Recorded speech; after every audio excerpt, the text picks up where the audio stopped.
Hello everybody, my name is Joe Radicassa. I'm the canine coach of Charleston. You can visit my website at caninecoachofchs.com.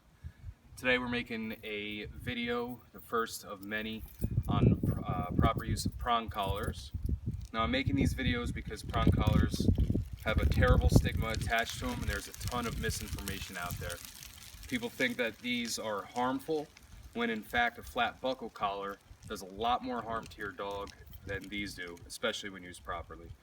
Now, a flat buckle collar doesn't prevent your dog from dragging, so your dog ends up dragging you down the street, and you think pull back, pulls on the dog's neck, your dog pulls forward, and your battle continues. Now you have an agitated dog that's going to react at distractions such as passing children, anybody on a bike, dogs that are passing, squirrels. You've agitated the dog, and now anytime you pass these, it's going to react to every single one. So recently I've been trying to go to a couple shelters and volunteer my time and my services to them so that dogs get adopted, do not get returned, and do not get killed.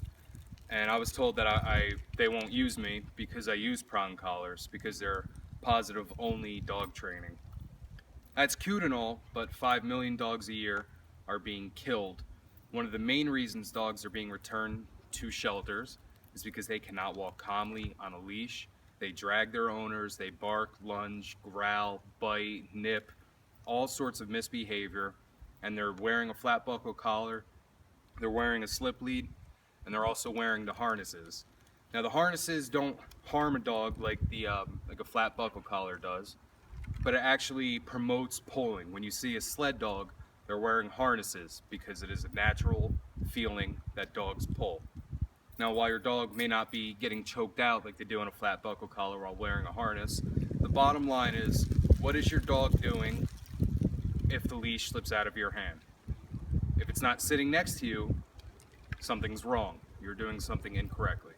So this video is on how to get a prong collar fit perfectly for your dog. So when buying a prong collar, the tips should be rounded and not flat like this. When they're flat, when they're cut straight across, they're poorly made and they can contain sharp edges that could cut your dog. So when I buy prong collars, I buy ones with the rounded tips. All right, that's the first thing. Now, another misconception about the prong collar is that they are an anti-dragging device when they're not. They are a training device. So people put them on their dogs, let their dogs walk out in front of them, and they think that when the dog starts to drag, that the prong will go into effect and the dog will realize that dragging is uncomfortable, so they won't drag anymore. Not true at all. The correction needs to come immediately when your dog passes your side, and not when it's well ahead of you.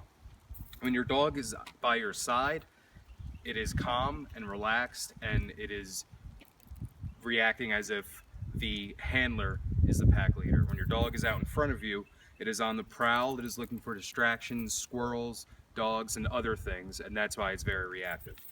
So what we're going to do here is we're going to get the prong collar perfectly fit on Lenny right here. All right, so here we go. So I don't put a closed prong collar on my dog. In other words, I don't put my dog's face through this. I open it and I put it around my dog like that. All right. Now, as you can see right here, too much room between the prong collar and the dog. I could fit my whole hand there if I really wanted to. Too much room. So what I'm going to do is remove a link. Now the way you do that is you squeeze these prongs together and slip it through the hole like that. And that's exactly how you put it on. Squeeze these prongs together, put it through that hole, and that's how it goes on. So Lenny, come. Come. Come on, sit. So once again, put it around the dog, put it through, and it should be resting high up on the dog's neck, not down low like where the slip lead is. It should be high up, right like that. and this is a much better fit. It can only fit the tips of my fingers through. So that is properly fit. And notice how my dog is in zero pain right now. Zero discomfort, zero pain. All right, that's today's video. Thank you for watching very much, everybody. Joe Redicassa, Canine Coach of Charleston. Thank you very much.